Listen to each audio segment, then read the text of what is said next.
Montana Territory, August 1883. Colt Brennan knelt before 3 graves on a hillside that overlooked everything he once loved. The wooden crosses stood crooked in the hard earth, weathered by 6 summers and 6 winters of wind that came down from the mountains without mercy. Emma Brennan. Lily Brennan, aged 4 years. Baby Brennan, unnamed, unlived. All 3 died on the same day. All 3 buried before sunset. All 3 taking pieces of Colt We with must them into the stand ground. united. His knees The pressed challenges into the dry ahead are grass. great. His We hat are sat with beside you. him upside down, For the filling children. slowly with the We dust will that be never stopped strong. blowing across this godforsaken territory. In his left hand, a bottle of whiskey 3/4 full. In his right hand, his Colt .45 revolver, fully loaded, recently cleaned.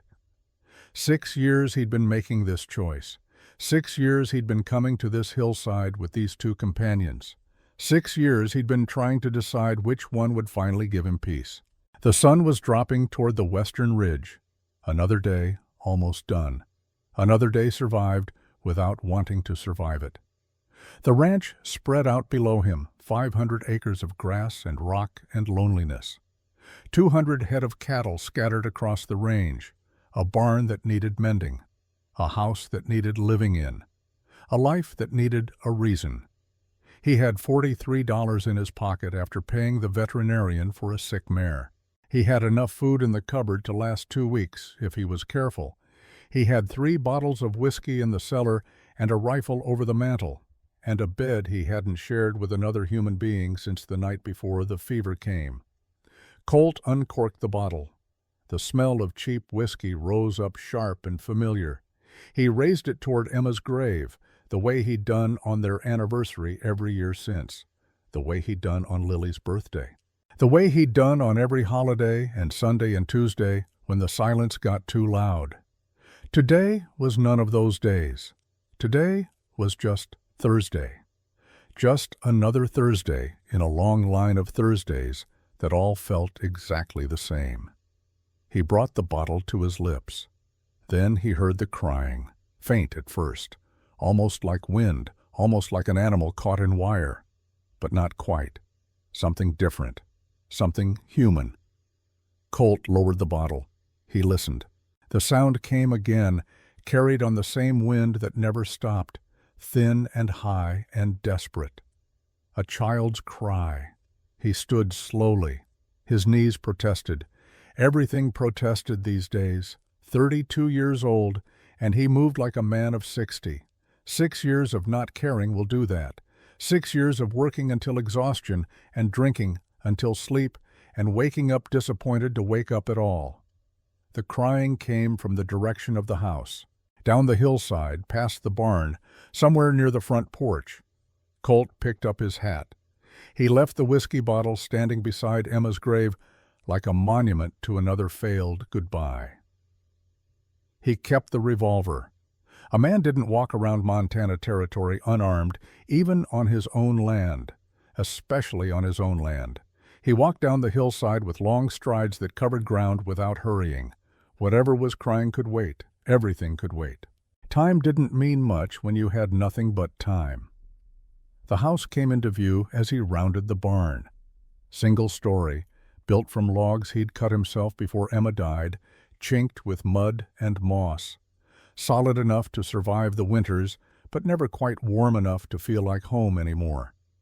The porch wrapped around the front, wide enough for 2 rocking chairs that hadn't rocked in 6 years. On those porch steps sat 2 children. Colt stopped walking. He stared. The children stared back. The older one was a girl, maybe 10 years old, maybe younger. Hard to tell under all that dirt. She wore a dress that had once been blue, but was now the color of dust and road and poverty. Her hair hung in tangles past her shoulders, dark brown, matted in places. Her feet were bare. The soles were black with dirt and red with blood from walking on ground that didn't forgive bare feet. She held the younger child across her lap. Another girl, smaller, maybe 6. This one wore a dress that matched the older girl's, same faded blue, Same road dust, same poverty. Her face was pressed against the older girl's shoulder. She was the one crying, soft now, worn out. The kind of crying that comes after all the loud crying is done, and there's nothing left but the habit of grief. The older girl had one arm wrapped around the younger one. The other hand rested on a small cloth sack, clutched tight, protecting whatever was inside like it was the only thing in the world worth protecting. Colt approached slowly. The older girl watched him with eyes that had seen too much. She didn't flinch, didn't run, didn't speak. She just watched him the way a cornered animal watches, calculating distance and danger, and whether fighting or running would make any difference. He stopped at the bottom of the porch steps. He could see them better now. The younger one's lips were cracked and bleeding. Both of their faces were sunburned. The older girl's dress had a tear along the hem that had been stitched back together with thread that didn't match. Someone had cared enough to mend it. Recently. Colt looked at the older girl. She looked back. Neither of them spoke for a long moment. Then the younger child lifted her head. Her face was streaked with tears, and dust mixed together into muddy tracks down her cheeks. Her eyes were blue, pale blue like mountain water, like Lily's eyes had been. She looked at Colt and whispered, "Please, mister, my sister needs water." The older girl's arm tightened around her. "Hush, Rosie." But Rosie kept looking at Colt. "We've been walking a long time. We're awful thirsty." Colt shifted his weight. The revolver hung heavy at his hip. The sun was dropping lower. These children were half dead from dehydration and sunstroke, and whatever else had put them on his porch. They needed water. They needed food. They needed help. He didn't want to help. He didn't want to care. He didn't want two pairs of eyes looking at him like he was something other than what he'd become. But those cracked lips, those bloody feet, those eyes that looked too much like Lily's. He cleared his throat. His voice came out rough from disuse. "Both of you need water." The older girl's chin lifted. Pride. Even starving and desperate, she had pride. "My sister needs it more." Colt almost smiled. Almost. "I reckon I got enough for both." He walked past them up the porch steps. The wood creaked under his boots. He opened the front door. It swung inward into a house that smelled like dust and old coffee and years of one man living alone. He looked back at them. They hadn't moved. The older girl was still watching him with that calculating look, still deciding if he was safe, still protecting the younger one. "Come on, then," Colt said. "Water's inside." The older girl stood slowly. She helped the younger one to her feet. Rosie swayed, unsteady, and the older girl caught her. They moved together toward the door. The older girl's eyes never left Colt. She was ready to run, ready to fight, ready to do whatever it took to keep the little one safe. They stepped inside. Colt closed the door behind them. The house was dim after the bright afternoon sun. Cool. Quiet except for the sound of the clock on the mantel ticking away, seconds that all felt exactly the same. Colt walked to the kitchen. It was a single room attached to the main living area, a wood stove, a table with 4 chairs, a cupboard with dishes, a basin for washing. Everything clean because he had nothing else to do but keep things clean. He pulled a tin cup from the cupboard and filled it from the water pitcher. He turned and held it out to the younger girl. Rosie looked at her sister first. The older girl nodded once. Only then did Rosie take the cup. She drank fast. Water spilled down her chin and soaked the front of her dress. She didn't care. She drank until the cup was empty and then held it out for more, gasping. "Slow down," Colt said. He refilled the cup. "Drink too fast and you'll just bring it back up." Rosie drank slower this time. Colt filled another cup and handed it to the older girl. She took it but didn't drink right away. She watched him over the rim, still calculating, still cautious. "Go ahead," Colt said. "It's just water." She drank, not as desperately as the little one, controlled, measured, making it last. When the cup was half empty, she stopped and handed it back to Rosie. "Finish it," the older girl said. "You need it more."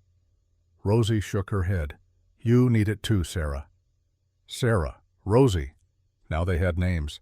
Colt refilled both cups without being asked. The girls drank. He watched them and tried to remember the last time he'd had another person in this house. 6 years. The answer was 6 years. When both cups were empty again, Colt set them on the table. He pulled out a chair. "Sit down before you fall down." Sarah helped Rosie into the chair. The younger girl's legs barely reached the floor. She sat with her hands folded in her lap, still clutching something. Colt looked closer. A doll, rag doll, handmade, missing one button eye. Sarah remained standing. She kept herself between Colt and her sister. Her hand rested on the cloth sack she'd carried in. Whatever was in there, it mattered to her more than food or water or rest. Colt moved to the cupboard. He found bread, found dried beef, found butter that was still good. He put it all on the table between them. "Eat." While the girls ate, Colt noticed the cloth sack sitting against the wall. Sarah's eyes followed his gaze. She swallowed her bread, then quietly opened the sack. Inside, one spare dress, a wooden hairbrush with missing bristles, and a leather journal with worn edges. Sarah's hand lingered on the journal. "Mama's," she said simply. She wrote remedies in it, cures for fever and cough, things her grandmother taught her. Colt nodded. The sack held everything these girls owned in the world, and still they'd walked 10 miles in August heat. Neither child moved. "I ain't going to hurt you," Colt said. "And I ain't going to poison you. It's just food." Sarah looked at the food, then at him, then at Rosie. The little one was staring at the bread like it was a vision from heaven. "Go on," Sarah said quietly. Rosie grabbed a piece of bread with both hands. She tore into it like an animal. No manners, no hesitation, pure survival. Sarah took a piece more slowly, but she ate with the same desperate need.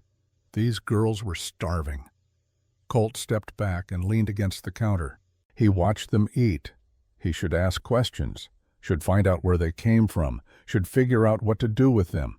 But asking meant caring, and caring meant getting involved, and getting involved meant... He didn't finish the thought.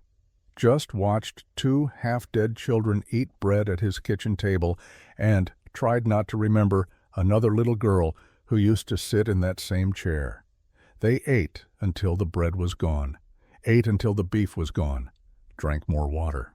When they finally stopped, Rosie's eyes were already closing. She swayed in the chair. Sarah caught her. "I'm sorry," she said to Colt. The first words she'd spoken directly to him. Her voice was rough from thirst and exhaustion. "She's just real tired." "How long you been walking?" Colt asked. Sarah's jaw tightened. She didn't want to answer, didn't want to give information to a stranger, but she was too tired to lie well and too desperate to refuse help. "Since this morning," she said finally. "Where from?" Sarah looked at the floor. "The logging camp, east of here, maybe 10 miles. 10 miles barefoot in August heat. 10 miles for a 10-year-old carrying a 6-year-old. Colt felt something crack inside his chest, something that had been frozen solid for 6 years. Just a small crack, just enough to hurt. "Where's your folks?" he asked. His voice came out softer than he intended. Sarah's hand tightened on Rosie's shoulder. "Papa died last winter, logging accident. Big tree came down wrong. They said 13 men died, but they only counted 12. They forgot Papa." Colt waited. There was more. He could see it in the way Sarah's throat worked, in the way she couldn't quite meet his eyes. "Mama died this morning," Sarah whispered. "Lung sickness. From all the smoke in the cabin, she coughed for 3 months and then she just stopped." The crack in Colt's chest widened. He knew that story. Different details, same ending. Fever instead of lung sickness. Diphtheria instead of smoke. But the same hollow feeling of holding someone while they stopped breathing. The same moment when everything that mattered stopped mattering. "I'm sorry," he said. The words felt useless, They were useless. Sorry didn't bring people back. Sorry didn't fill the holes they left. Sarah nodded once, accepting the useless words because what else was there to accept? Rosie's head drooped against Sarah's arm. The older girl adjusted her weight, holding her up with the practiced ease of someone who'd been doing it for a while. Maybe since Papa died. Maybe longer. Colt looked at them. 2 orphans.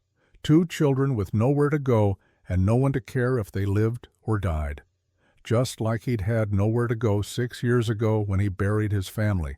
Just like he'd had no one to care if he lived or died. He should send them on their way. Should point them toward town. Should let someone else deal with this. He had his own grief to manage, his own darkness to navigate. He didn't have room for anyone else's. But those bloody feet, those hollow eyes, that little one sleeping upright because she couldn't stay awake another second. "There's a room down the hall," Colt heard himself say. The words came out before he'd decided to say them. "You can sleep there tonight, just tonight. Tomorrow we'll figure something else out." Sarah's eyes widened. Hope flickered there. Dangerous thing, hope. Colt knew how dangerous, knew how much it hurt when it got crushed. "You mean it?" Sarah asked. "We can stay?" "Just tonight," Colt said again, making it clear, making it temporary, making it something that wouldn't require him to care beyond the next 12 hours. "Come on." He led them down the short hallway. 3 doors, his room, the washroom, and the 3rd door at the end. The one he hadn't opened in 6 years. The one he couldn't quite bring himself to nail shut. His hand hesitated on the knob. Sarah and Rosie stood behind him, waiting. Rosie was asleep on her feet now, held upright only by her sister's arm around her waist. Colt opened the door. The room was small. A single bed with a faded quilt. A wooden chest at the foot of the bed. A shelf on the wall with a rag doll sitting on it, better made than Rosie's, but loved just as hard. And on the doorframe, pencil marks. 5 of them. Heights measured in a careful hand with dates written beside each one. Lily, age 1. Lily, age 2. Lily, age 3. Lily, age 4. There was no age 5. There would never be an age 5. Sarah stepped into the room slowly. She looked at the pencil marks, looked at the doll on the shelf, looked at the small boots sitting on top of the chest. She understood. Colt could see it in her face. She understood what this room was, what it had been, what it would always be. "This was your daughter's room," Sarah said quietly. Not a question, a statement. Colt's hand was still on the doorknob. His knuckles had gone white. Yeah. What happened to her? He should tell her it wasn't her business. Should tell her to mind her own grief and let him mind his. But something about the way she asked, the gentleness in it, the recognition of one grieving person to another, made him answer. "Fever. 6 years ago. Her and her mama both. Same day." Sarah nodded slowly. She guided Rosie to the bed and helped her lie down. The little one was already asleep before her head touched the pillow. Sarah pulled the quilt up over her sister with careful hands. Then she turned to look at Colt. "Thank you," she said, "for letting us stay in your daughter's room. That's a hard thing. I know it's a hard thing." Colt couldn't speak. His throat had closed up. He nodded once and stepped back into the hallway. He started to close the door. "Mister," Sarah said. He stopped. "Brennan. Colt Brennan." "Mr. Brennan, can I ask you something?" He waited. "Do you got anything I could wash with? Rosie's feet are real torn up. I need to clean them before they get infected." Colt looked at the little one sleeping on the bed. At her feet, blackened with dirt and road, bloodied from walking barefoot across 10 miles of hard Montana ground. At the strips of cloth Sarah must have wrapped around them earlier, now soaked through and useless. "I'll get some water and cloth," he said. "You stay with her." He went to the kitchen and heated water on the stove, found clean rags, found the jar of salve the veterinarian had given him for the horses. It would work on children, too. Wounds were wounds. When he came back, Sarah was sitting on the edge of the bed, carefully peeling the bloody strips of cloth from Rosie's feet. The little one whimpered in her sleep but didn't wake. Sarah's hands were gentle, practiced. She'd done this before. Colt set the basin of water on the floor beside the bed, set the clean rags and the salve on the chest. Sarah looked up at him. Her eyes were wet. She nodded, unable to find words for what she felt. He nodded and left, closed the door behind him, stood in the hallway for a long moment, listening to nothing. Then he walked back to the kitchen, sat down at the table, stared at the empty cups and the crumbs from the bread, and tried to figure out what he'd just done. He'd let 2 orphans into his house, into his daughter's room, into the life he'd spent 6 years keeping empty. He should regret it, should recognize it as a mistake, should plan how to undo it come morning. But all he could think about was the way Rosie's eyes had looked like lilies, the way Sarah had protected her sister with the same fierce desperation Emma had protected Lily when the fever started, the way both of them had looked at him like he might be someone who could help instead of someone who was one bad day away from putting a bullet in his own head. Colt stood and walked back to the hallway. He didn't mean to. His feet just carried him there. He stood outside the closed door and listened. Heard nothing for a long moment. Then heard Sarah's voice, soft, shaking, talking to her sleeping sister. "It's okay, Rosie, we're safe now, just for tonight, but that's enough. That's enough for now. Mama said to find someone kind. I think maybe we did. I think maybe this cowboy is kind under all that hurt." Colt's hand came up and gripped the doorframe. His scarred knuckles pressed against the wood where Lily's heights were marked. He stood there and listened to a 10-year-old girl try to comfort a 6-year-old girl in his dead daughter's bed, and felt something inside him that had been frozen solid for 6 years begin to thaw. It hurt. God, it hurt. Like frostbite thawing, like blood returning to numb limbs, like feeling anything after years of feeling nothing. He let go of the doorframe, walked back to the kitchen, sat down, put his head in his hands. Tomorrow he would send them on their way. Tomorrow he would ride into town and find someone to take them. Tomorrow he would close that door again and go back to his whiskey and his graves and his carefully maintained emptiness.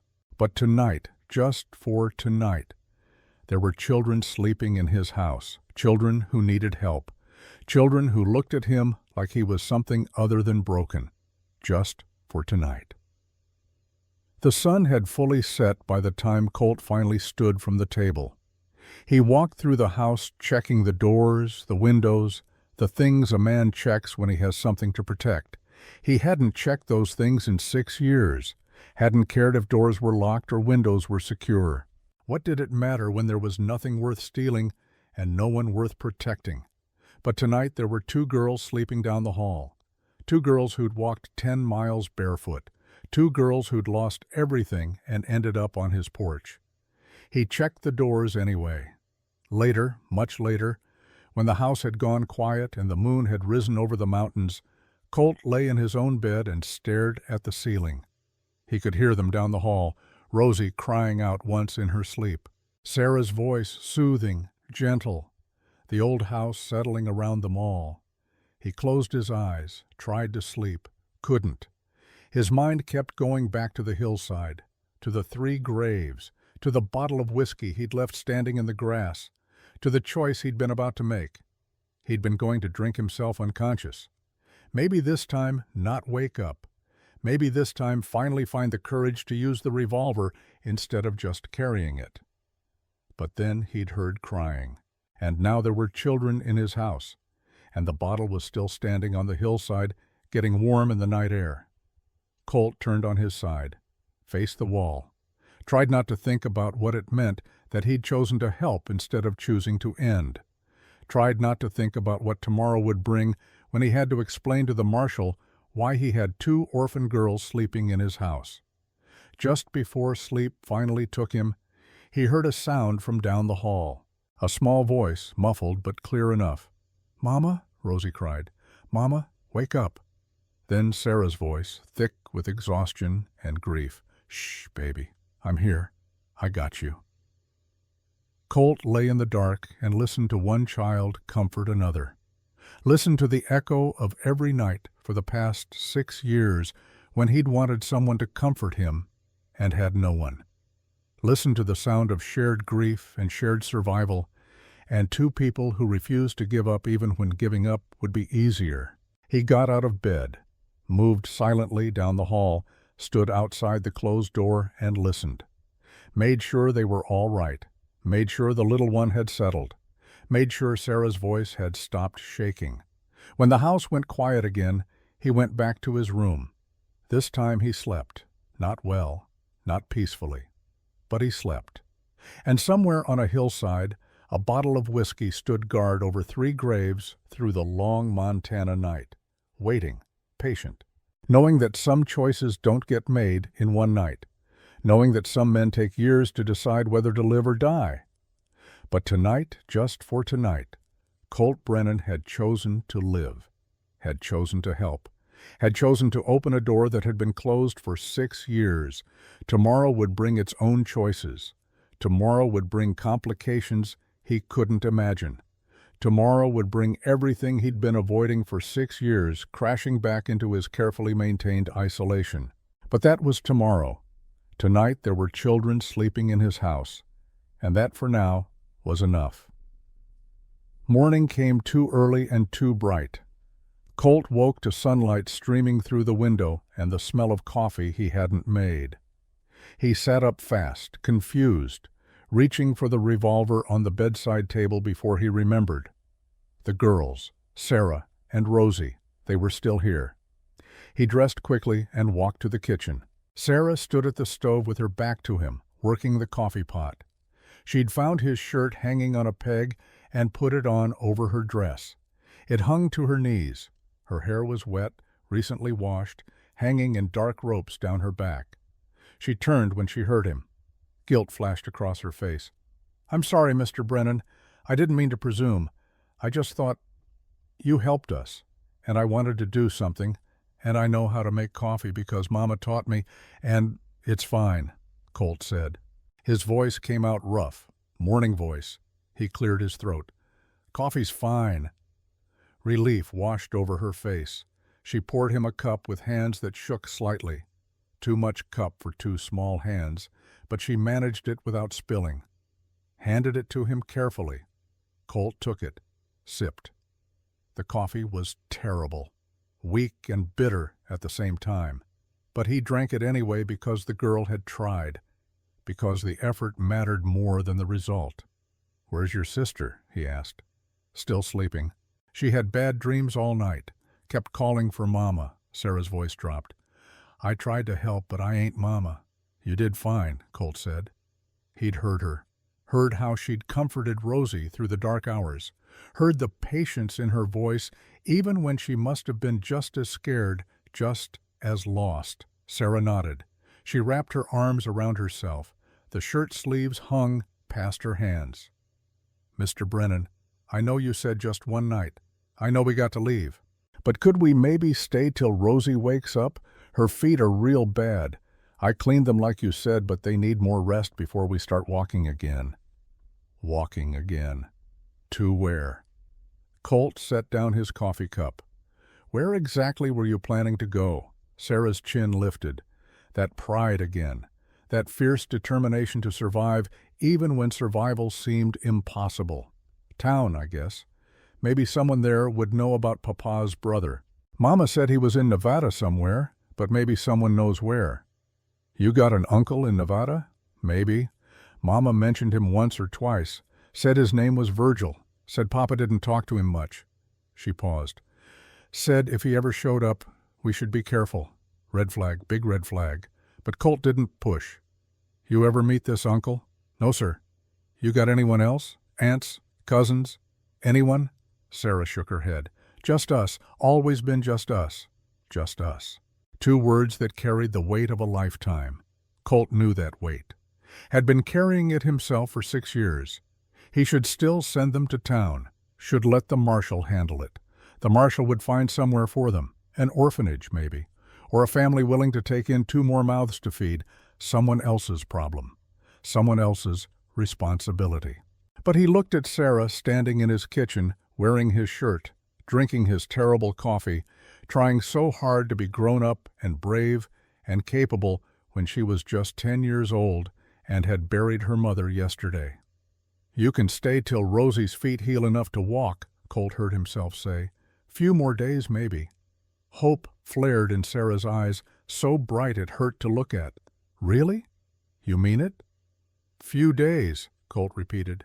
"Then we figure something else out. Understood?" "Yes, sir." "Thank you, sir. We won't be trouble, I promise. I can cook and clean, and I'm real good with animals if you got any that need tending, and Rosie's quiet and good, and she won't mess nothing up and—" "Sarah!"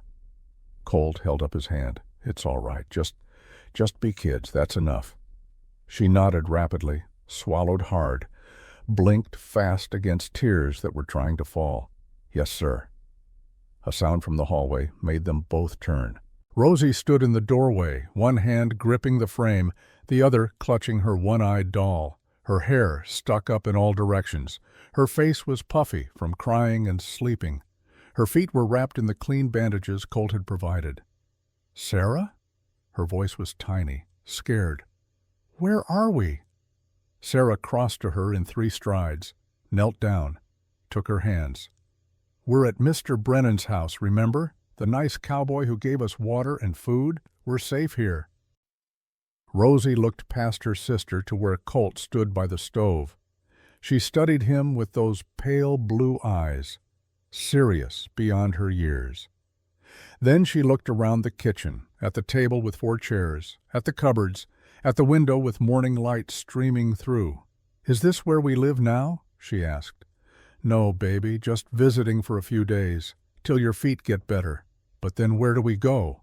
Sarah's shoulders tensed. She didn't have an answer. Colt could see her searching for one, searching for words that would comfort a 6-year-old who'd lost everything and didn't understand why the world had become so cruel. "We'll figure it out," Sarah said finally. "We always figure it out." Rosie seemed to accept this. She'd probably heard it before, probably heard it when Papa died, when Mama got sick, when there was no food, when there was no money, when there was nothing but 2 sisters and the determination to survive another day. She looked at Colt again. "Are you sad too?" The question hit him like a fist, direct, honest, the way only children can be honest. No dancing around, no polite pretending. "Yeah," Colt said. "I'm sad too. Did someone you love die?" "Rosie," Sarah said sharply. "That ain't polite." But Colt shook his head. "It's all right." He looked at Rosie, at those eyes that saw too much. "Yeah, my wife and daughter. 6 years ago." Rosie nodded slowly, processing this. "Is that why you live all alone in this big house?" "Rosie, enough." "I live alone because it's easier than living with people," Colt said. The words came out before he could stop them. Truth he hadn't spoken out loud in 6 years. It's easier to be alone than to care about someone and lose them. Rosie tilted her head, considering this. Then she said, "But being alone is sad." "Yeah, it is." "So you're sad either way." "I guess so." "Then maybe you should pick the kind of sad that has people in it. That's what Sarah says. She says it's better to be sad together than sad alone." Sarah's face had gone red. "Rosie, Mr. Brennan doesn't want to hear about—" "She's right," Colt said quietly.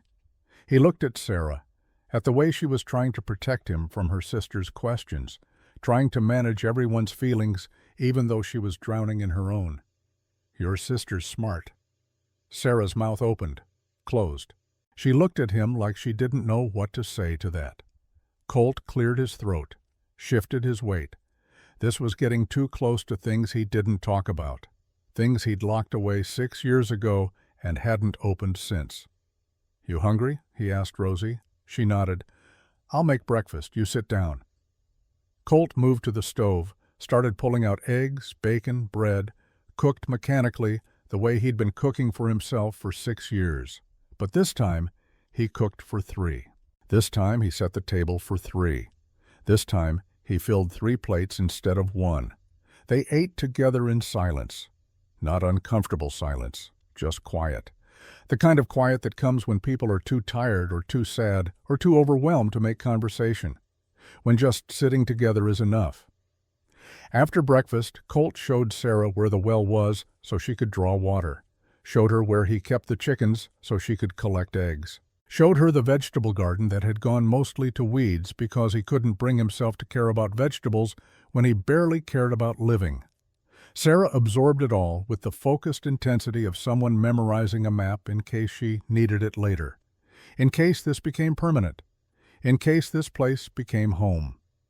Colt tried not to think about that, tried not to think about what it would mean if they stayed, what it would require of him, what it would cost him to open his life to two children who would eventually leave just like everyone left.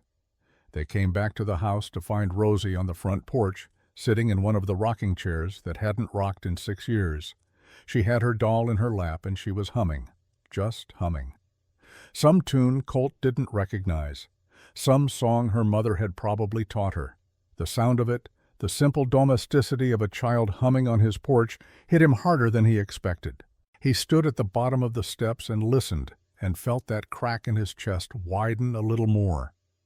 Sarah sat down in the other rocking chair, the one that had been Emma's, the one Colt hadn't been able to sit in since she died. Sarah rocked slowly back and forth, and Rosie kept humming.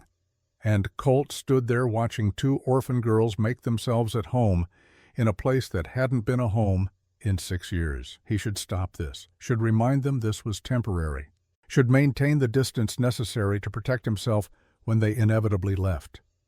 But before he could say anything, hoofbeats sounded on the road, 2 horses, coming fast. Colt's hand went to his revolver out of instinct. Sarah stopped rocking. Rosie stopped humming. All 3 of them turned to watch 2 riders approach the house. Colt recognized them both. Marshall Wade, tall and weathered, with a badge that caught the morning sun. And Eve Hartley, who ran the general store in town and the telegraph office and probably half a dozen other businesses that kept the town running. They reined in at the fence, dismounted, walked toward the porch with purpose in their strides. Marshall Wade looked at the 2 girls, at their bare feet and faded dresses, and the way they sat pressed together on the porch steps like they were bracing for impact. Then he looked at Colt. "We need to talk." Marshall Wade stood on Colt's porch with his hat in his hands and the weight of the law behind his eyes. Eve Hartley stood beside him, her expression softer, but no less serious. Both of them looked at the 2 girls in the rocking chairs. Both of them looked at Colt. Nobody spoke for a long moment. Then Wade cleared his throat. "Colt, you mind if we come inside?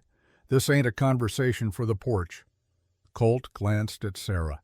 She'd gone rigid, one arm wrapped protectively around Rosie. The little one had stopped humming. Her doll hung forgotten in her lap.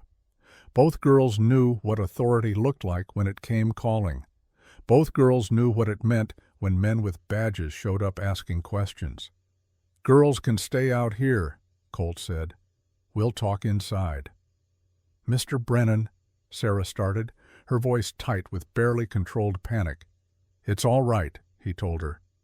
Tried to make his voice reassuring, even though he had no idea if anything would be all right. "Just stay on the porch. I'll be right inside." He led Wade and Eve through the front door. The 3 of them stood in the living room, the same room where Colt had spent 6 years sitting alone in the dark, where he'd counted down days and hours and minutes until he could justify going back to the hillside with his whiskey and his revolver. Now it felt different, occupied. The coffee cups from breakfast still sat on the kitchen table. A child's cloth sack rested against the wall. The house smelled like people instead of dust and loneliness. Wade got straight to it. "Got a report from Doc Miller this morning. Said he heard about 2 girls walking through the logging camp yesterday. Tucker girls. Said their mama died day before yesterday, and the girls disappeared. Said folks were worried they died out in the heat somewhere." "They didn't die," Colt said. "They're on my porch." "I can see that." Wade's eyes were steady, not accusing, just observing. "You want to tell me how 2 orphan girls ended up at your ranch? They walked here, asked for water, I gave it to them. And then? And then they stayed the night because the little one's feet were torn to hell and they hadn't eaten in 2 days, and it was either let them sleep or send them back out to die." Wade nodded slowly. That was decent of you, Colt. Real decent. But now we got to talk about what happens next. What happens next is their feet heal, and I take them to town, and we find someone to look after them. That's where it gets complicated. Wade glanced at Eve. She stepped forward, her hands clasped in front of her like she was bracing herself for a difficult conversation. Colt, Eve said gently, territorial law is clear on this. A single man can't take custody of children who aren't blood kin, not without a woman in the household, not without proper oversight. The words hit him like cold water.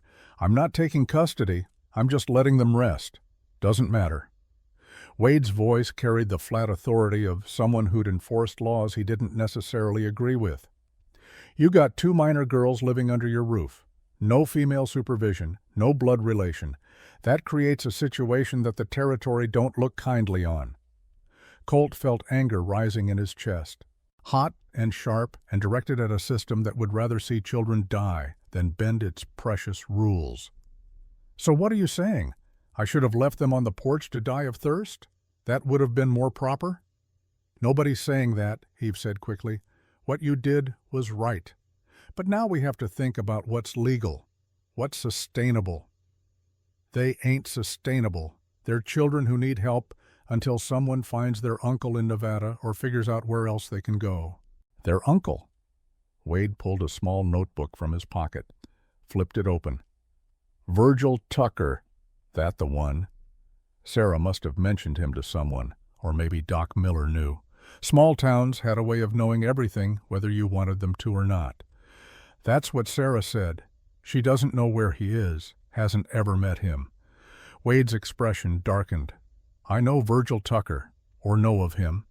He's got a reputation in the mining camps, gambling, drinking, getting into trouble and moving on before the trouble catches up.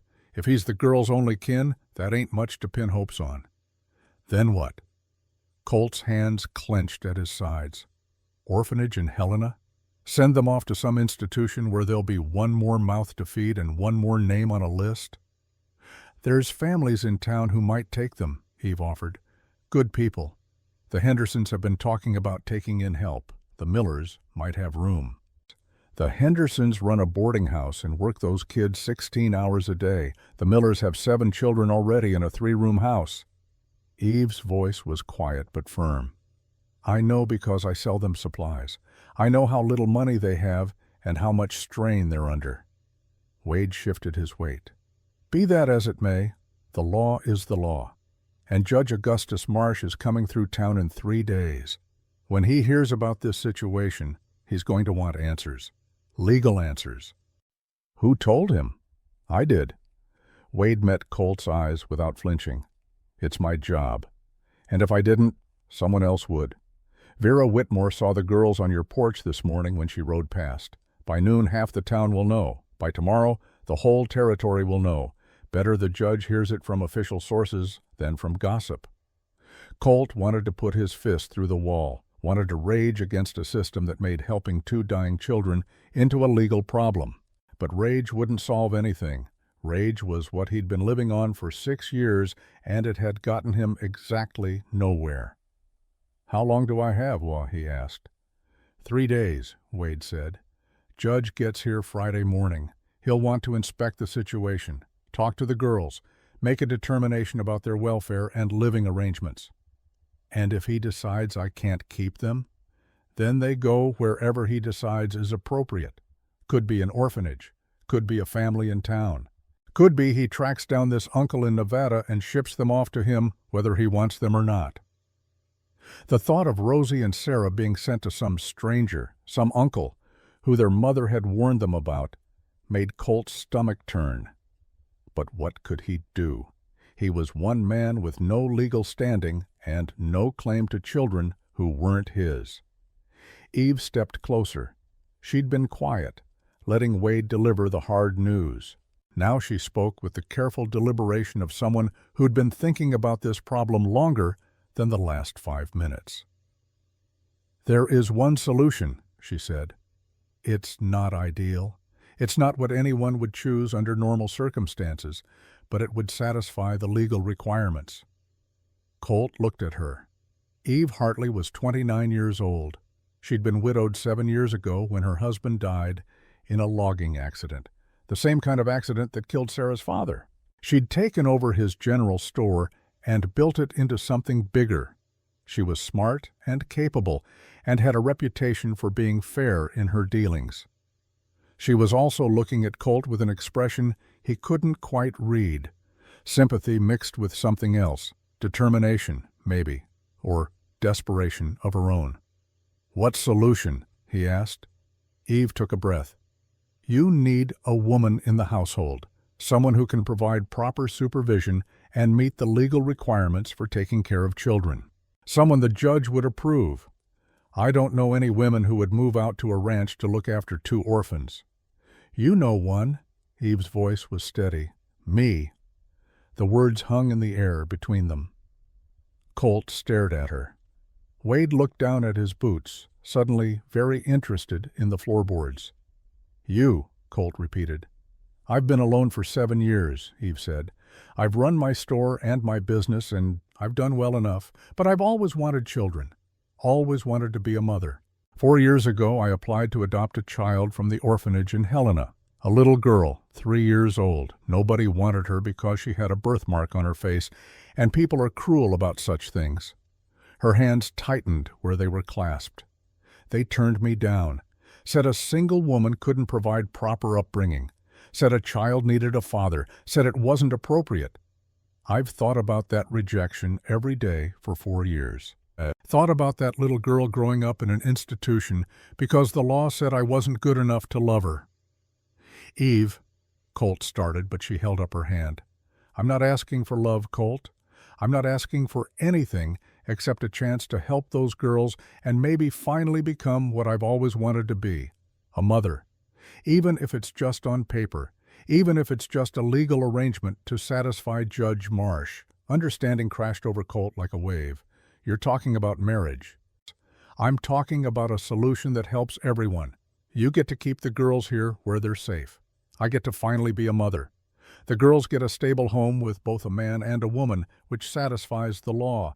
Judge Marsh gets to check his boxes and move on." "That's insane." "Is it?" Eve's eyes held his. "People marry for all kinds of reasons. Money, land, alliance. Why not marry to save 2 children who would otherwise end up God knows where with God knows who?" Wade cleared his throat. "I'll step outside. Let you 2 talk private." He left. The door closed behind him. Colt and Eve stood in the living room of a house that had been empty for 6 years and was now suddenly full of impossible decisions. "You don't even know me," Colt said. "I know you've been buying supplies from my store every Tuesday for 8 years. I know you're a good customer who pays his bills on time.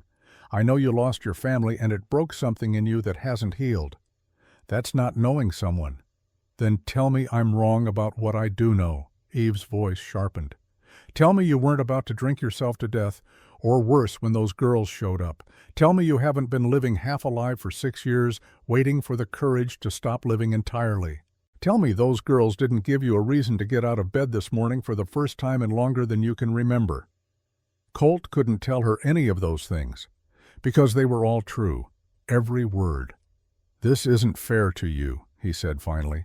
"Marrying a man who can't promise you anything except a legal arrangement, who can't give you what a wife deserves. What I deserve is a chance to be a mother.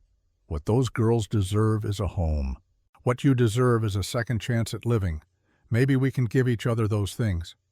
And if it doesn't work, if the judge sees through it, if someone challenges it later, then we deal with it when it happens. But at least we tried. At least we fought for those girls instead of just handing them over to a system that doesn't care if they live or die as long as the paperwork is properly filed." Colt walked to the window, looked out at the porch where Sarah and Rosie sat in the rocking chairs. Sarah had her arm around her sister. Both of them looked small and lost and terrified of what the adults inside were deciding about their future. He thought about sending them away, about watching them get put in a wagon and driven to some orphanage or handed over to some uncle who didn't want them, about going back to his empty house and his empty life and his hillside graves. He thought about Lily, about how much Emma had loved being a mother, about how the last thing she'd said before the fever took her was make sure our baby is safe. He'd failed at that, but maybe he didn't have to fail at this. "All right," he said quietly, turned to face Eve. "If you're serious about this, if you really want to do this, then all right." Relief flooded Eve's face. "You mean it?" "I mean we try, we get married, we present Judge Marsh with a proper household. We give those girls a chance to stay together in a place where they're wanted." He paused. "But you need to understand something, Eve. I'm not whole. I'm not the man you'd choose if you had other options. I can't promise this will be anything except a legal arrangement. I'm not asking for promises. I'm asking for a chance." She crossed the room and held out her hand. "Partners?" Colt looked at her hand, at the calluses that came from running a business, at the fingers that shook slightly despite her brave words, at the desperate hope in her eyes that maybe this time she'd get what she'd wanted for so long. He took her hand. Partners. They shook on it. A business arrangement, a legal solution, a marriage of convenience that would satisfy the territorial law and give 2 orphan girls a home. It wasn't romantic. It wasn't the marriage either of them would have chosen under different circumstances, but it was something. And something was better than nothing. Wade came back inside, took one look at their faces, and nodded. "You're doing this, then?" "We're doing this," Colt confirmed. "How fast can we make it legal?" "Reverend Samuel Black can perform the ceremony. He's up at the church camp about 10 miles north. I can ride up there today, bring him back tomorrow." "Tomorrow?" Eve's voice rose slightly. "That's fast." "Judge Marsh gets here Friday. We need this done and documented before he arrives. Otherwise, it looks exactly like what it is, a last-minute arrangement to get around the law." "It is a last-minute arrangement to get around the law," Colt said. "Then we better make it look like something else." Wade headed for the door. "I'll get the Reverend. You two figure out the rest. And Colt, you might want to tell those girls what's happening. They deserve to know their lives are about to change." He left. The sound of his horse fading into the distance left Colt and Eve standing in a house that was about to become both of theirs, a house that was about to try being a home again. "I need to get back to the store," Eve said. "Make arrangements. Sarah Chen can watch it for a few days. I'll need to gather some things, clothes, personal items." "You're moving in right away?" "Judge Marsh will expect to see an established household. Can't very well claim we're married if I'm still living above the store in town." She was right.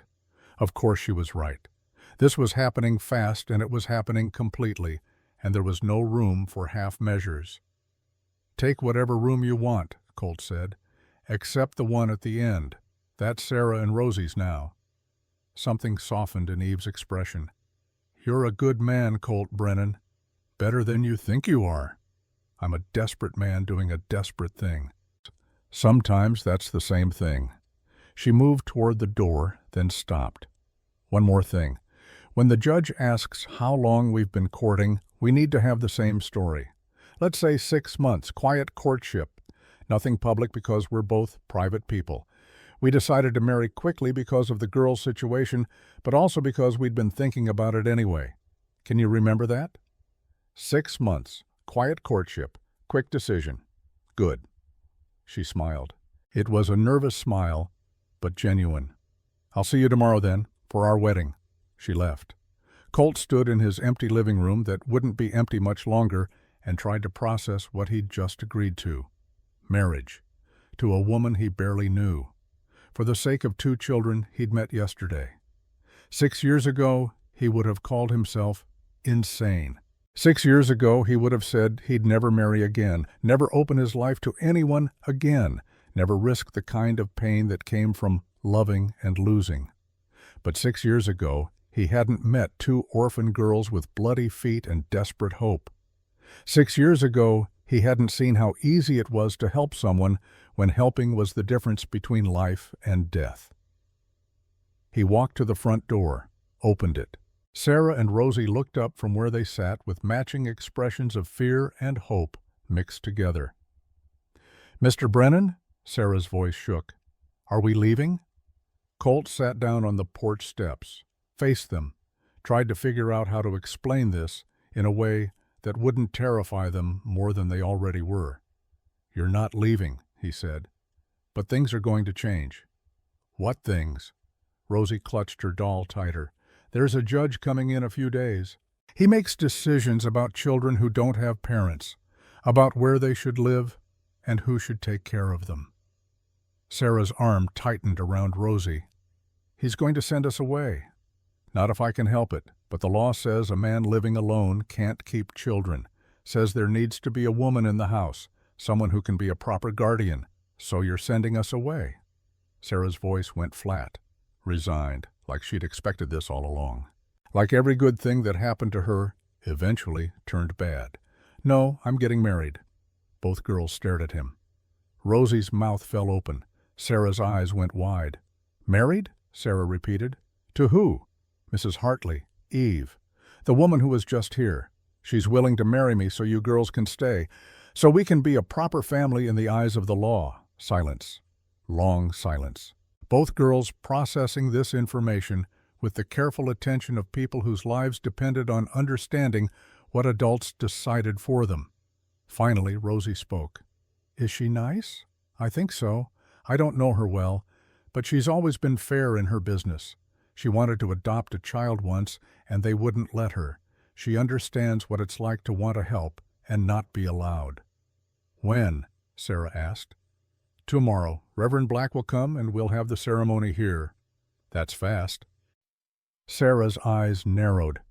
Adult skepticism in a child's face. "Why so fast?" "Because the judge gets here Friday, and we need to show him an established household. Need to show him this isn't just a trick to get around the law." "But it is a trick to get around the law." Colt almost smiled. The girl was too smart for her own good. "Yeah, it is. But it's also a real marriage that will really keep you safe. And sometimes the trick and the truth are the same thing." Rosie slid off the rocking chair, walked over to where Colt sat on the steps, looked up at him with those pale blue eyes that saw everything. "Do you love her?" Rosie asked. "No." "Will you?" "I don't know, Rosie. I honestly don't know." "But you're marrying her anyway." "I'm marrying her so you can stay. So your sister can stop worrying about where you'll sleep tomorrow. So both of you can have a home instead of being sent to some institution where nobody knows your names." Rosie thought about this. Then she did something that broke Colt's heart into pieces.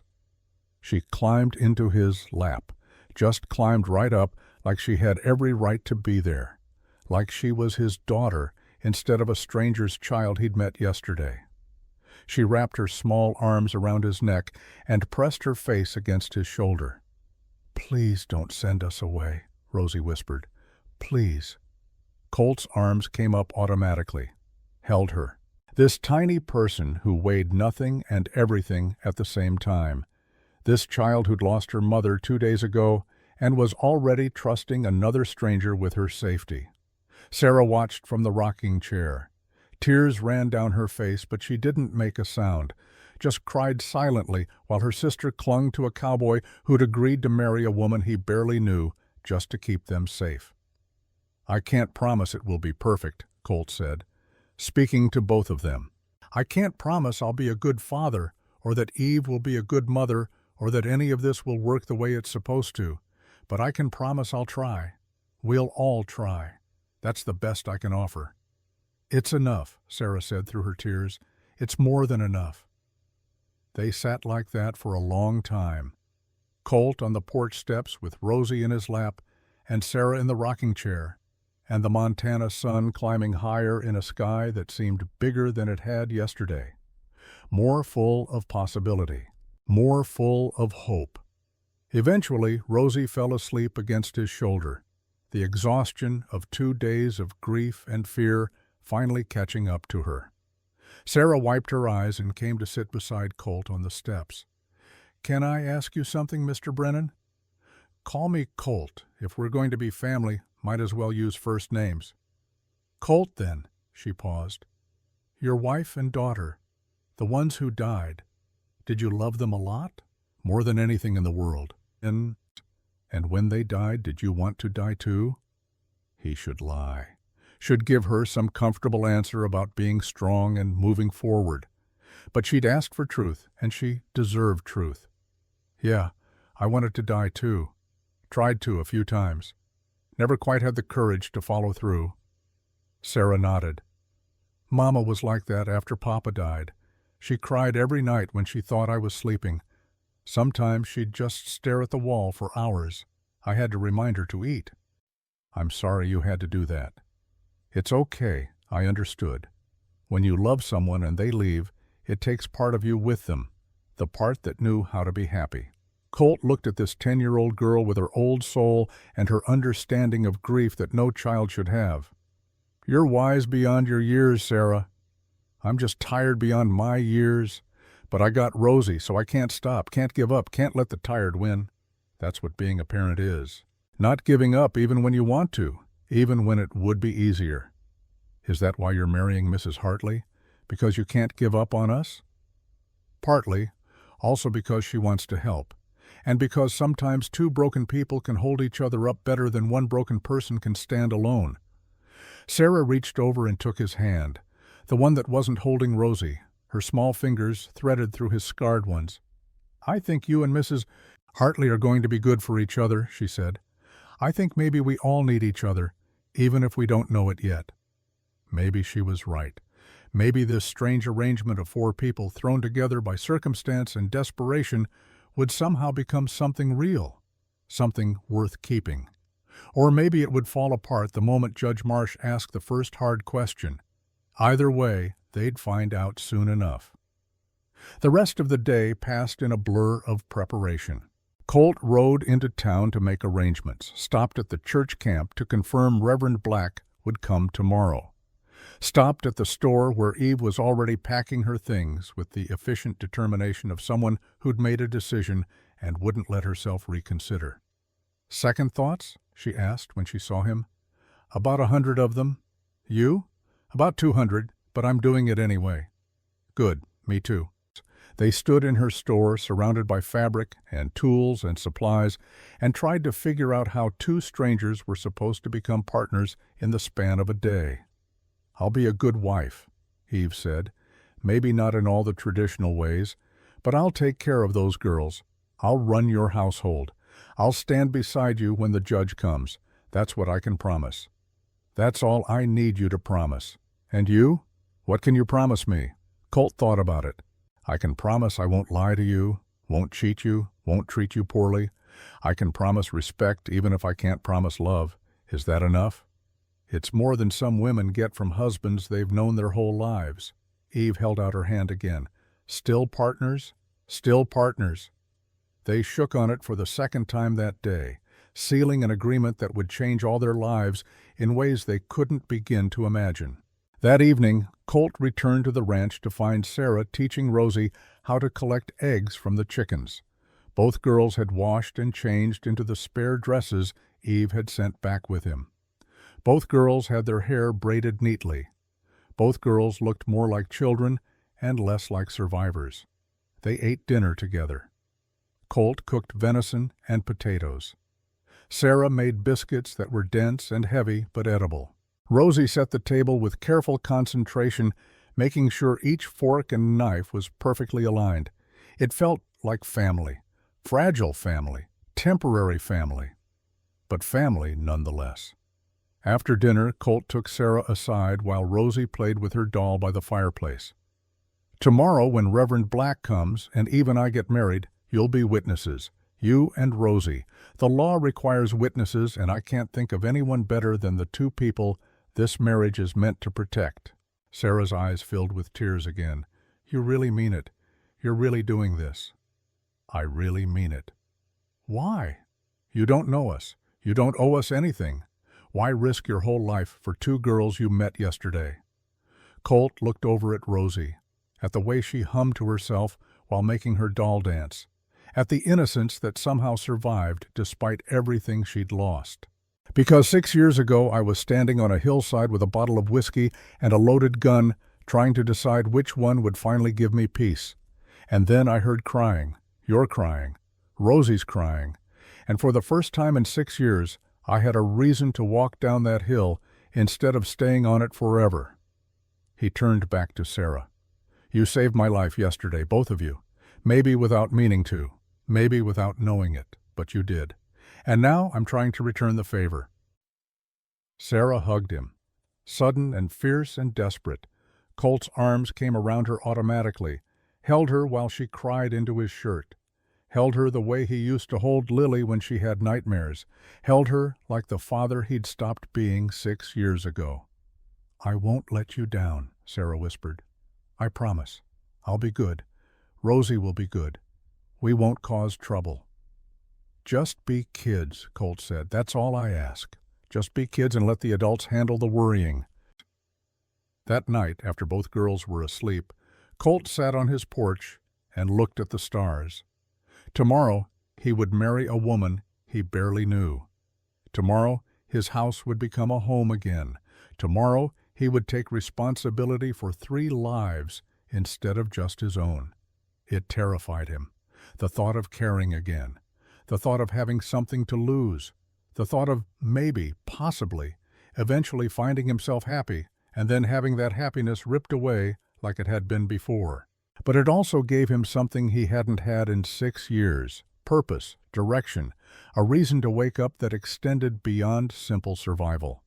He heard the door open behind him, soft footsteps. Rosie appeared in her nightgown, her doll tucked under one arm. Can't sleep? Colt asked. She shook her head, climbed up into his lap without asking permission, settled there like she belonged. I miss Mama, she whispered. I know you do. Do you still miss your daughter? Every day. Does it get better?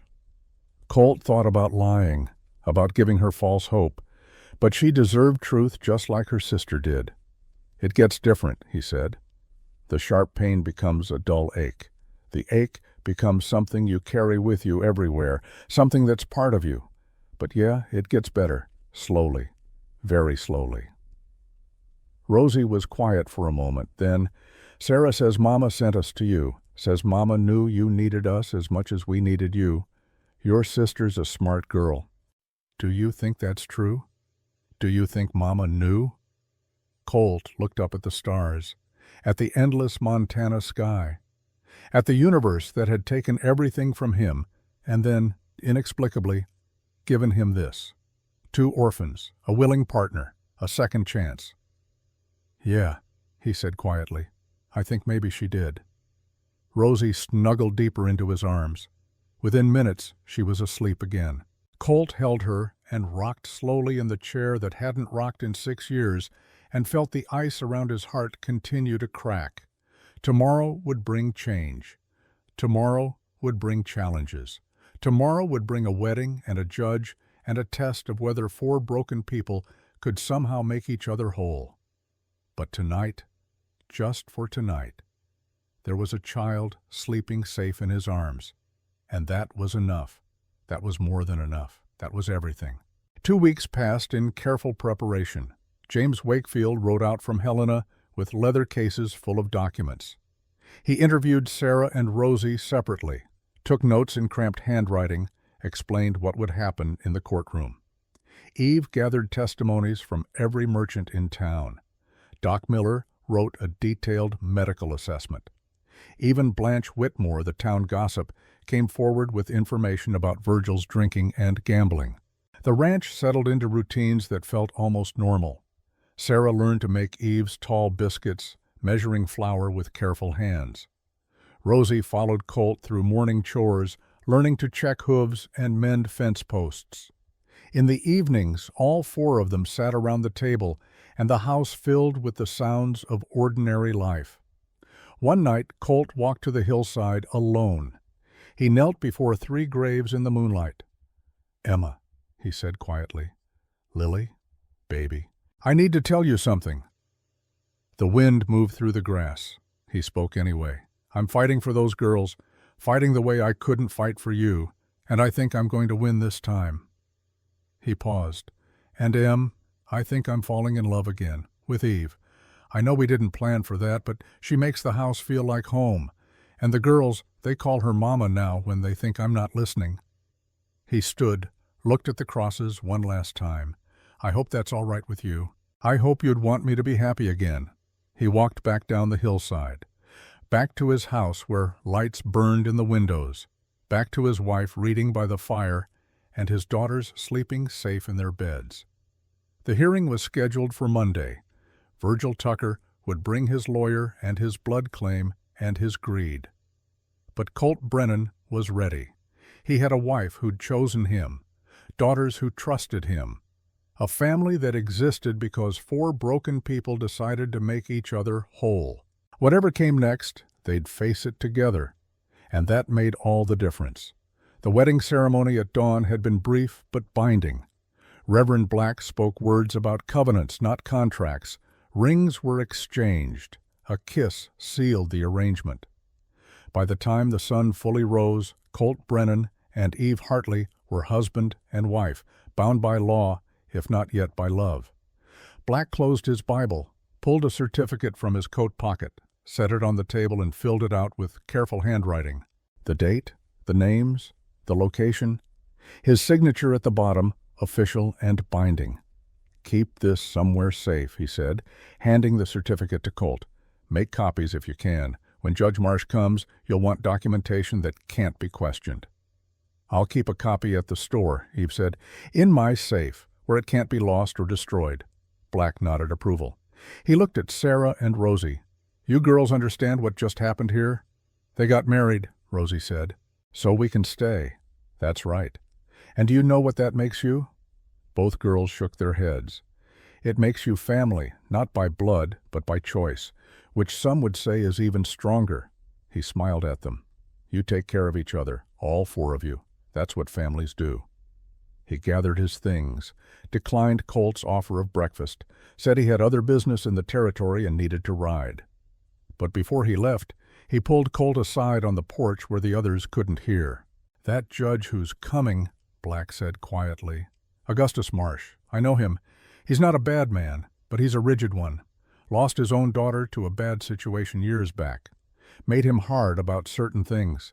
Made him believe in the law even when the law is wrong." "What are you saying?" "I'm saying he'll look for reasons to disapprove. He'll question the timing. He'll doubt the sincerity. You'll need to convince him this is real. All 4 of you will need to convince him. Because if he decides it's just a trick to get around the law, he'll take those girls regardless of what any certificate says." "How do we convince him?" "By being what you claim to be, a family. Even if you have to fake it at first, even if it feels like a lie. Sometimes you have to become something before you can feel like that's something." Black put his hand on Colt's shoulder. "You're doing a good thing here. Don't let doubt ruin it. Don't let fear of caring stop you from actually caring." He left, rode off into the morning with the sun at his back. Colt stood on the porch and watched him go, and felt the weight of what he'd just done settle over his shoulders like a heavy coat. He was married. Again. To a woman he barely knew, for the sake of 2 children he'd met 3 days ago, and in 2 days a judge would come to determine if any of it mattered. Behind him the door opened. Eve stepped out. They stood side by side, not quite touching, looking at the land that was now officially theirs together. "So," Eve said, "I'm your wife now, and I'm your husband. How do you feel about that?" Colt thought about it, tried to be honest. "Terrified, confused, like I just jumped off a cliff without checking if there was water at the bottom." Eve almost smiled. "Same, but we jumped together. That has to count for something." "Does it?" "I think so. I hope so." She took a breath. "I brought my things. Should I put them in your room, or is there another room I should take?" The question hung between them. They'd gotten married, but they hadn't discussed sleeping arrangements, hadn't discussed how to navigate the private reality versus the public appearance. "There's a spare room," Colt said, "next to mine. You can take that. We'll figure out the rest as we go." Relief flickered across Eve's face. "Thank you for giving me space. This is already complicated enough without adding expectations we're not ready for." They went inside together, helped Eve move her things into the spare room. It was small but clean. Had a bed and a chest and a window that looked out over the mountains. Eve unpacked her dresses and hung them in the closet, put her books on the shelf, set a photograph on the chest. A man in his 30s, smiling at the camera, her late husband. "Henry," she said when she saw Colt looking. "He was a good man. Died too young. Too suddenly." "I'm sorry. Me too. But I've mourned him. I've honored him. And I think he'd approve of this, of me trying to help these girls." She touched the frame gently. "He always wanted children. We were planning to start a family when the accident happened." Colt understood the weight of might-have-beens, understood the ghost of futures that never happened. They spent the rest of the day settling into their new arrangement. Eve cooked dinner with Sarah's help. The two of them moved around the kitchen with the careful politeness of strangers learning to share space. Rosie set the table again, making sure everything was perfect. Colt worked outside, giving the women time to adjust without him hovering. When he came back inside for dinner, the house smelled like roasted chicken and fresh bread. The table was set for 4. Candles burned in the center, even though it was still light outside. Eve had made this feel like a celebration instead of a business transaction. They sat down together, Colt at the head of the table, Eve across from him, Sarah and Rosie on either side. A family, on paper if nothing else. "Should we say grace?" Rosie asked. They all looked at each other. None of them were particularly religious, but it seemed appropriate. Seemed like the thing a proper family would do. Colt bowed his head, tried to remember the words Emma used to say. "Thank you for this food, for this day, for the people at this table, for second chances we don't deserve but received anyway." "Amen." "Amen," the others echoed. They ate. The food was good, better than Colt had eaten in years. Eve was a skilled cook, efficient and creative. Sarah complimented everything. Rosie ate with the focused intensity of a child who'd known real hunger and wouldn't take food for granted. After dinner, they sat in the living room. Sarah read from a book Eve had brought. Rosie played with her doll. Colt whittled a piece of wood without really thinking about what he was making. Eve mended a dress that had a torn hem. It was domestic, normal. The kind of evening Colt hadn't experienced since Emma died. The kind of evening he'd convinced himself he'd never have again, and it felt both wonderful and terrifying in equal measure. That night, after the girls were asleep, Colt and Eve sat on the porch in the darkness. The stars overhead were brilliant. The air was cool. Montana in August, when the days burned hot and the nights turned cold enough to need a blanket. "Tomorrow Judge Marsh comes," Eve said quietly. "I know. Are we ready? I don't know. How do you prepare to convince someone your marriage is real when you're not sure yourself?" Eve was quiet for a moment. Then she said, "By remembering why we did this.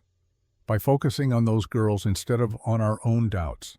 By being partners like we agreed. And if that's not enough, then we deal with it. Together.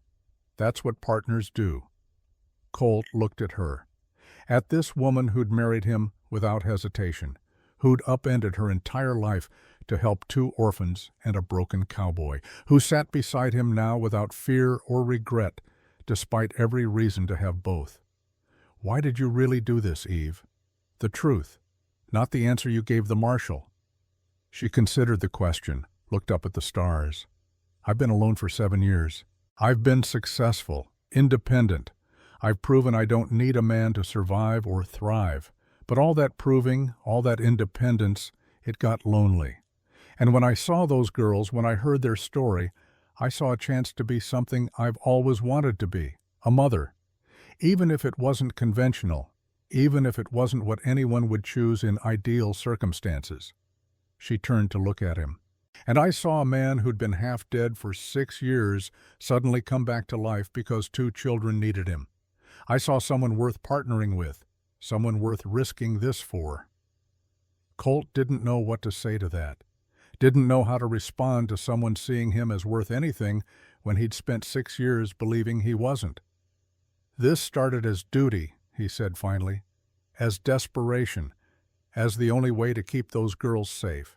But sitting here now, with you, with them, with this life we're building, I think maybe it could become something more, if we let it. Is that what you want? For it to become more? I don't know. I'm not ready to want that yet. But I'm not opposed to it either, and that's more than I've felt about anything in 6 years. Eve reached over and took his hand. The gesture was simple, friendly, but it meant something. It meant they were in this together. It meant neither of them was alone anymore. They sat like that until the cold drove them inside, until exhaustion forced them to their separate rooms, until sleep claimed them both despite the anxiety about tomorrow. And on the hillside, 3 graves stood silent in the moonlight, 3 crosses marking 3 lives that had ended too soon. But the bottle of whiskey that had stood guard for so many nights was gone, taken away, no longer needed. Some choices, once made, couldn't be unmade. Colt had chosen to live, and now he had to see where that choice led. Judge Augustus Marsh arrived at exactly 10 in the morning. He came in a black carriage pulled by 2 horses. Marshal Wade rode alongside on his own mount. Behind them another rider, a thin man with spectacles and a leather case. The county clerk there to document everything. Colt watched them approach from the porch. Eve stood beside him, her hand resting lightly on his arm. Sarah and Rosie waited just inside the door, out of sight, but listening. The 4 of them had rehearsed this morning, had gone over their story, had agreed on how to present themselves. 6 months of quiet courtship. A decision to marry accelerated by the girl's arrival but not caused by it. A household already forming before circumstances required it. The truth bent just enough to satisfy the law. The carriage stopped. Judge Marsh stepped down. He was 60 years old if he was a day. Tall, distinguished, with silver hair and a face that had forgotten how to smile. He wore a black suit and carried himself with the rigid authority of a man who believed in order above all else. He looked at Colt, at Eve, at the house behind them. His expression revealed nothing. "Mr. Brennan," he said. His voice was clipped, formal. "Mrs. Brennan, I presume." "Your Honor," Eve replied, calm, collected, every inch the proper wife despite having been married less than 24 hours. "I'm here to inspect the living situation of Sarah and Rose Tucker. I understand they've been placed in your care." "They have," Colt confirmed. "As of 4 days ago when they arrived half dead from dehydration and exhaustion. And you married Mrs. Hartley yesterday, quite suddenly." "We'd been courting for 6 months," Eve said smoothly, quietly. "Both of us are private people.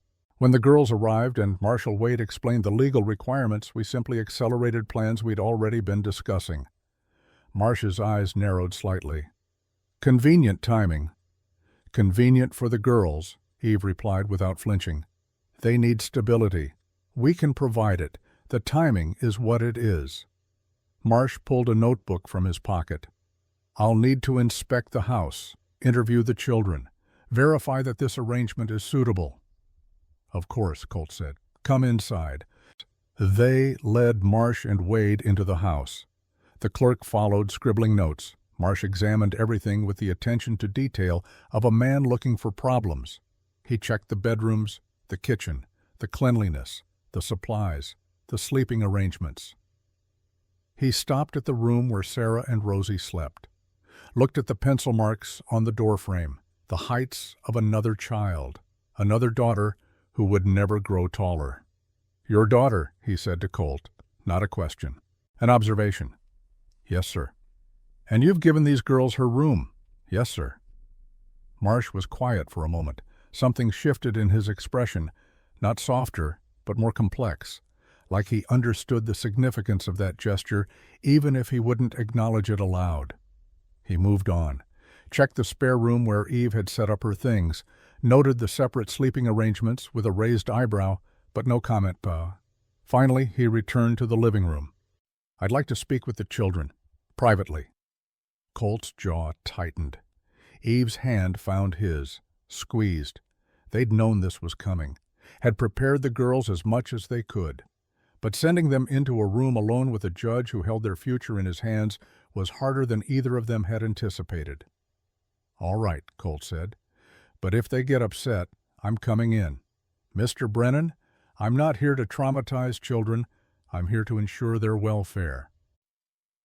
Marsh opened the door to Colt's study, a small room with a desk and 2 chairs. He gestured for Sarah and Rosie to enter. Both girls looked at Colt. He nodded, gave them the courage to walk forward. The door closed behind them. Colt and Eve stood in the living room with Wade and the clerk. Nobody spoke. The only sound was the scratch of the clerk's pen and the tick of the clock on the mantel, each second stretching into eternity. After 20 minutes that felt like 20 hours, the door opened. Sarah and Rosie emerged. Both girls looked composed, serious, but not crying, not broken. Marsh followed them out. His expression was still unreadable, professional, but something in his posture had changed. Some of the rigidity had eased. "Mrs. Brennan," he said to Eve, "a word in private, please." Eve glanced at Colt. He nodded. She followed Marsh back into the study. The door closed again. Another 10 minutes. Another eternity. Colt's hands clenched and unclenched at his sides. Sarah stood beside him, reached up, and took his hand. The gesture was unconscious, natural, the gesture of a child seeking comfort from a parent. Marsh wouldn't miss that. Wouldn't miss the way Sarah trusted Colt, the way Rosie stood close to him without fear, the way this household, hastily assembled as it was, had already started functioning like a family. The door opened. Eve emerged. Her eyes were bright, but she was smiling, actually smiling. Marsh followed her out, stood in the center of the living room, looked at each of them in turn. The moment stretched. Then he spoke. "I've reviewed the living arrangements, I've interviewed the children, I've inspected the household, and I've considered the legal requirements for child welfare in this territory." He paused. Colt's heart hammered against his ribs.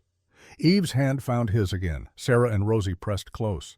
"It is my determination," Marsh continued, "that Sarah and Rose Tucker are in a suitable home with proper supervision and care.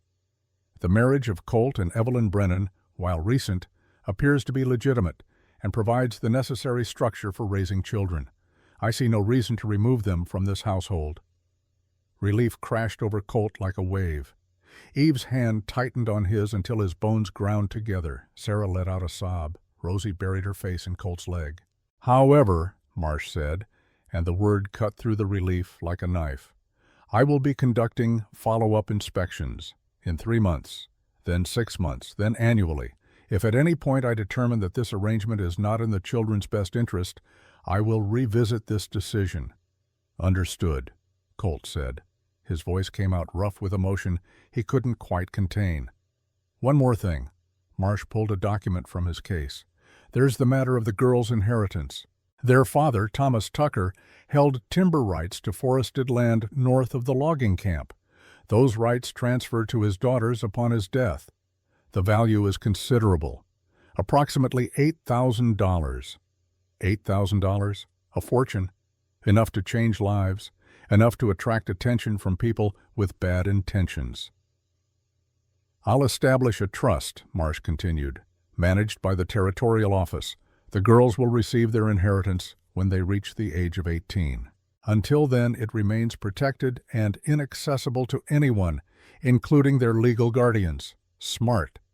It prevented Colt and Eve from being accused of marrying for money, prevented anyone from claiming they'd taken the girls in for financial gain." "One last question," Marsh said, his eyes fixed on Colt. "The girls mentioned they have an uncle, Virgil Tucker, Nevada Territory.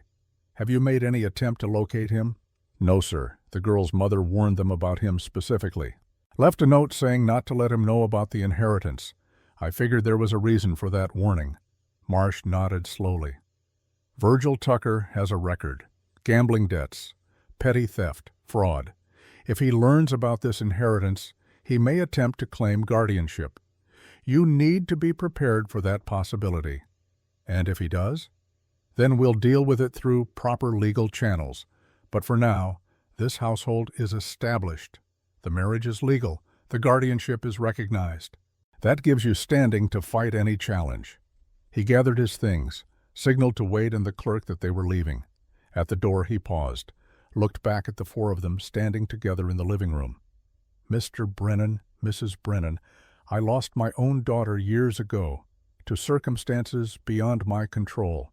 I've spent every day since wondering if I could have done more, if I could have protected her better. His voice softened, just slightly. You're protecting these girls. That matters. Don't let anyone tell you otherwise. He left. The sound of the carriage fading into the distance was the sweetest sound Colt had ever heard. For a long moment nobody moved. Then Rosie started crying. Not sad crying, relief crying, the kind that comes after holding your breath for so long you thought you might never breathe again. Sarah joined her, then Eve. Three of them crying together, holding each other, releasing the fear they'd been carrying since yesterday. Colt stood apart, watching, feeling his own eyes burn but not letting the tears fall. Not yet. He needed to be strong for them, needed to be the stable one when everything else was uncertain. But Eve looked up, saw him standing there, walked over, and pulled him into the embrace without asking permission. And then he was crying too. 6 years of frozen grief thawing all at once. 6 years of holding himself together finally falling apart. They stood like that for a long time. 4 people who'd been broken separately learning to be whole together. 4 people who'd started as strangers becoming something that resembled family. When the crying finally stopped, when the relief had run its course, Rosie looked up at Colt with those pale blue eyes and said, "We can really stay? Forever?" "Yeah, baby, you can really stay. And nobody's going to take us away? Not if I have anything to say about it." She hugged him tighter. "Good, because I like it here. I like you and Miss Eve. I like having a family again." "Me too," Sarah whispered. "Thank you, both of you, for fighting for us." Eve wiped her eyes. "We're not just fighting for you, we're fighting for all of us. This family needed you just as much as you needed us." They spent the rest of that day celebrating. Eve made a cake. Colt took the girls riding, teaching Sarah how to sit a horse properly, letting Rosie sit in front of him on his gelding. They ate dinner together and laughed for the first time since coming together. That evening, after the girls were asleep, Colt and Eve sat on the porch again.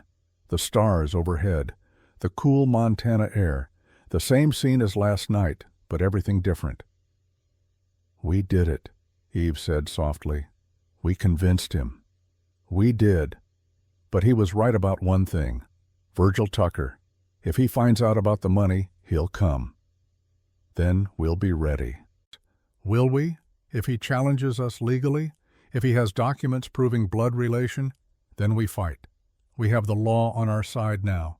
We have the judge's approval. We have a marriage certificate and a household and 2 girls who are clearly thriving here. That's more than Virgil Tucker has." Colt wanted to believe her, wanted to believe it was that simple. But something in his gut told him this wasn't over, told him the fight for these girls had just begun. As if summoned by his thoughts, hoofbeats sounded on the road. A single rider, coming fast, coming directly toward the house. Colt stood. His hand went to the revolver at his hip. Eve stood beside him, tense and ready. The rider came into view, a man in his 40s, dusty clothes, worn boots, a face that might have been handsome once, but had been eroded by hard living and harder choices. He rode right up to the fence, dismounted, looked at Colt with eyes that held calculation and greed in equal measure. "You Colt Brennan?" the man asked. "I am. Who's asking?" "Name's Virgil Tucker." He smiled, but it wasn't friendly. It was the smile of a predator who'd found prey. "I believe you got something that belongs to me. 2 little girls. My nieces. My blood kin." The air went cold despite the August heat. Eve's hand found Colt's, squeezed hard enough to hurt. "Those girls are under legal guardianship," Colt said. his voice steady despite the adrenaline flooding his system. "Judge Marsh approved the arrangement this morning." "That's so?" Virgil pulled a paper from his coat. "Well, I got papers, too. Filed with the territorial office. Petition for custody based on blood relation. Hearing set for 2 weeks from now."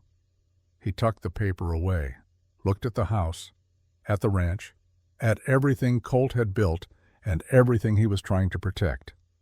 "See you in court, Brennan. Hope you enjoyed playing house.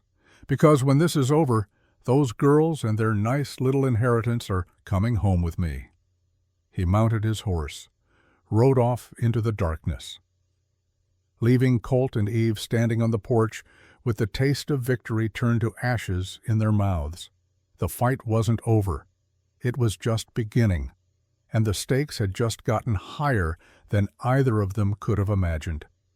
Inside the house, Sarah stood at the window. She'd heard everything, seen everything. Her face was pale in the moonlight. "That was him," she whispered. "That was Uncle Virgil, the one Mama warned us about." Rosie appeared beside her sister. "Is he going to take us away?" Colt walked inside, knelt down in front of both girls, took their hands. "No, he's not going to take you anywhere. Not without a fight. Not without every bit of strength I have." "But he's our uncle," Sarah said. "He's blood. Doesn't that matter more than anything?" "No," Eve said firmly. She came to stand beside Colt, placed her hands on the girl's shoulders. "Family isn't blood. Family is who shows up, who stays, who fights for you when things get hard. Blood is just biology. Love is choice." "We choose you," Rosie said simply.